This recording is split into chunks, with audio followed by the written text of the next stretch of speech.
Hello, welcome. Thank you for joining us on this edition of News 2. I'm April Knight in for Sandra Gumansing.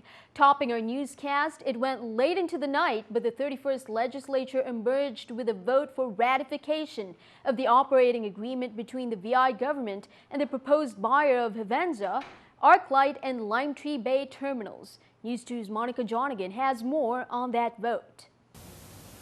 The Senate voted 10-5 in favor of ratification, which means after nearly 4 years of lawsuits and failed attempts, a compromise has been reached that will begin to restore at least a few of the 2,000 or more jobs lost in St. Croix when Havenza closed operations.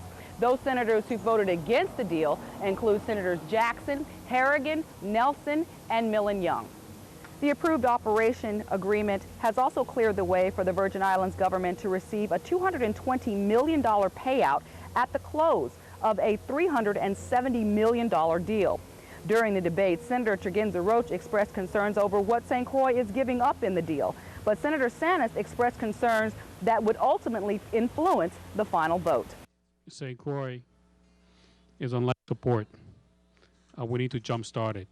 And I'm not saying that this is going to bring us back to the glory days of the past at all, not at all. But it's a start. And it's more than just money. And it's more than just housing. And it's more than just jobs. What we're talking about is hope. That's what we're talking about right now. Monica Jonigan, News 2. Senator Roach also voted against that deal. Governor Mapp lost no time responding to the Senate's ratification of the operating agreement. He commended the senators for scrutinizing the document carefully. He also said the ratification sends an important message to the business community.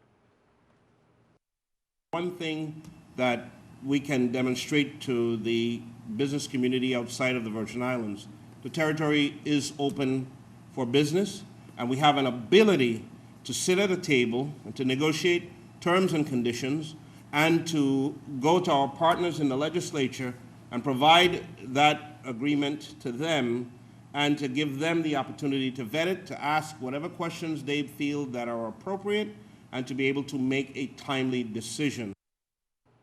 In other news, the Centers for Medicare and Medicaid Services has given Juan Louis Hospital more time. CMS extended the hospital system's improvement agreement by 1 month. It was set to expire on New Year's Eve, December 31st. Instead, it will expire on January 30th, 2016. The reason, according to JFL's release, is to allow enough time to complete necessary administrative issues following a recent survey. CMS surveyors were in the territory early December and conducted a 5-day conditions of participation survey to determine if the hospital is now CMS compliant.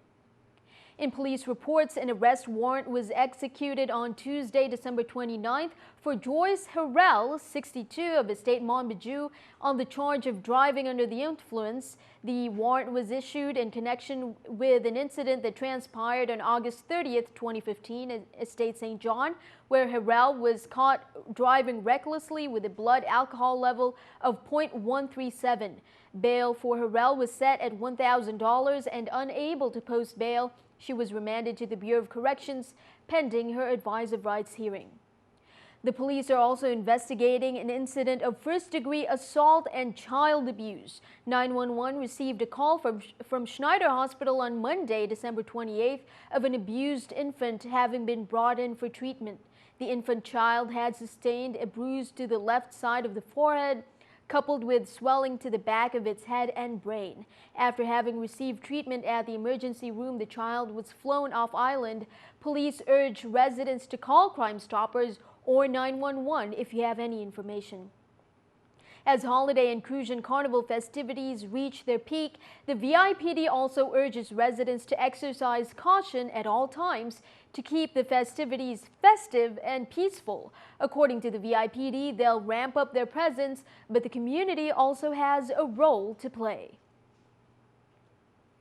We urge everyone to exercise safety in all avenues. Make sure your homes are secured when you leave them. Be mindful of your surroundings, travel in groups, and walk away from conflicts. Call 911 if you see suspicious activities. Remember, the Virgin Islands curfew law are in effect, and minors out after 10 p.m. must be accompanied by a mature adult who is legally responsible for their behavior. Meanwhile, the Department of Licensing and Consumer Affairs is warning residents against establishments that engage in the business of banking when they shouldn't be. These businesses provide loans to individuals despite having no license from the Division of Banking and Insurance. In particular, certain used car dealers in the Virgin Islands without licenses are entering into an auto loan agreement with customers. These are unlicensed and unauthorized financing institutions according to the DLCA and are charging interest rates to consumers far in excess of the legal rate. You are to report such businesses to the DLCA. The Office of the Lieutenant Governor is advising the public that applicants with unclaimed documents at the St. Croix Passport Acceptance Facility must come in on or before January 31st, 2016 to collect your documents. According to the Lieutenant Governor's office, any document not claimed by that date will be returned to the U.S. Department of State. Customers needing assistance or more information may contact the Passport Acceptance Facility in St. Croix at 773-6449. Turning our attention stateside, a massive announcement in the accusations of sexual assault against Bill Cosby. Steve Nance has the latest on what prosecutors in Pennsylvania are now saying and what lies ahead for the tarnished entertainment legend. For the first time, Bill Cosby is facing criminal charges in connection with the sexual assault of a woman. Citing new information, the actor and comedian is now facing one count of aggravated indecent assault. These charges stem from a sexual assault that took place on an evening in early 2004 at Mr. Cosby's home in Cheltenham Township, Montgomery County. Attorneys for former Temple University employee Andrea Constant confirmed the charges connected to her. She says during that visit to Cosby's home, he gave her medication and wine that made her dizzy, and she felt paralyzed. She awoke to find her clothes in disarray. In what will surely be very closely watched and discussed, Cosby is expected to be arraigned Wednesday afternoon in Pennsylvania. He has strongly proclaimed his innocence and has countersued several of his accusers. In a deposition released last summer, Cosby said any sex and drug taking were always consensual. I'm Steve Nannis reporting. Keeping an eye on the economy, there's no Happy New Year for Puerto Rico. The island territory will default again on some of its bond payments. The island owes about $1 billion to creditors on January 4th. Governor Alejandro Garcia Padilla said Wednesday that the island will make all payments except for $37.3 million.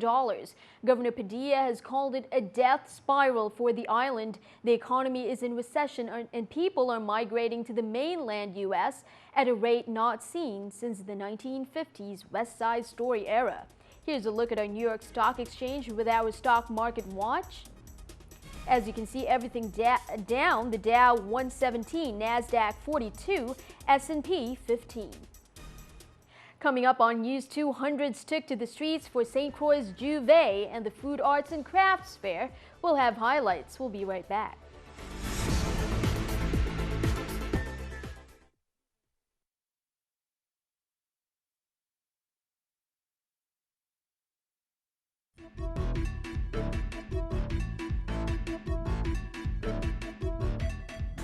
Welcome back. The Crucian Christmas Carnival Juve went along the Frederiksted route earlier this morning without any complications. Revelers enjoyed calypso music from 3 different bands, and the Virgin Islands Police Department made no arrests at the Juve, which is a good thing.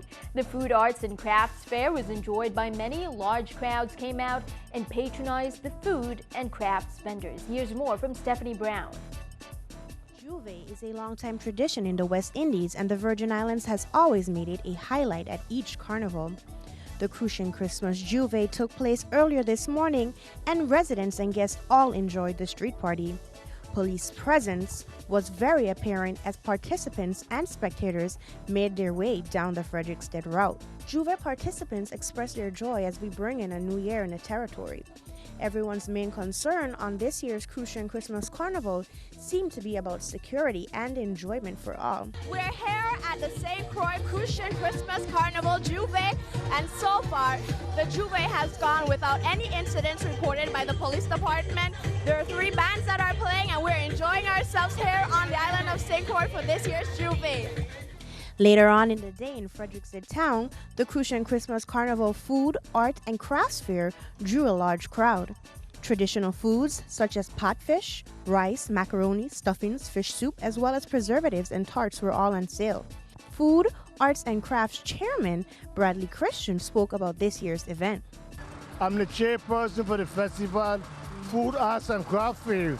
This afternoon we are honoring Miss Renita Johannes George for her contribution to St. Croix's culture. She's well known in the Virgin Islands for making cakes and tarts and different preserves. She has been taking part in the food fair for at the least 10 to 12 years, and I was at the agriculture food fair. She's well known around for, as I said, doing her local chocolate, sweetbread, Vienna cake. Food has always played a large role in every aspect of Virgin Island culture. There are definitely foods that are unique to the territory that are hard to find yearly. The Carnival Food, Art, and Crafts Fair is definitely a place where you can find those items. Stephanie Brown, News 2. Thank you for that, Stephanie. Here's what else is happening. Reggae Night in the Frederiksted Carnival Village begins at 8 p.m. tonight. And if you prefer Calypso over reggae, the Calypso Monarch competition is also happening at 8 tonight at the Island Center for the Performing Arts. On Friday, January 1st, the Children's Parade starts at 10 a.m. in Frederiksted. The next day, the Adults Parade starts also at 10 in Frederiksted. And remember, you can go to vicarnivalschedule.com for more information.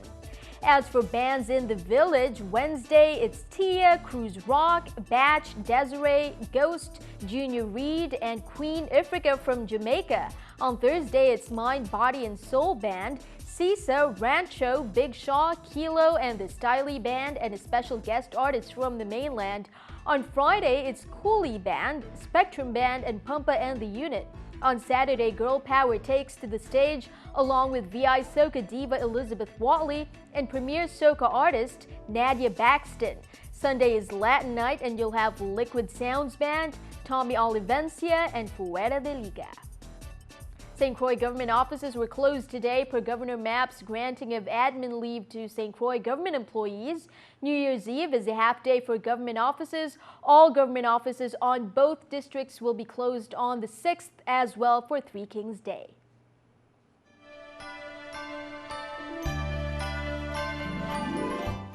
Governor Mapp, meanwhile, is continuing what's now become a tradition for the governor's office. The annual Children's Holiday Party will take place on Monday, January 4th on St. Thomas, and on Tuesday, January 5th on St. Croix. Gifts will be given to children 4 to 10. There will be food and drink, a raffle drawing, and other fun events. The children's party on St. Thomas will take place at Emancipation Garden from 4 to 7 p.m. on Monday. On St. Croix, it's Fort Christianburn and Christiansted from 4 to 7 on Tuesday.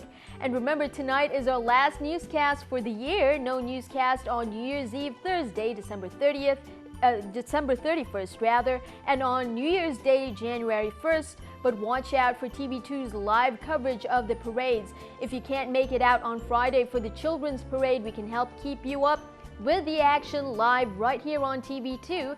That goes for Saturday as well. The Adults Parade will be aired live on TV2, so make sure you tune in. Again, no newscast on New Year's Eve, Thursday, December 31st, and on New Year's Day, January 1st, we'll be back on Monday, January 4th, with all your carnival highlights. Well, stick around. Your News 2 AccuWeather forecast is coming up next.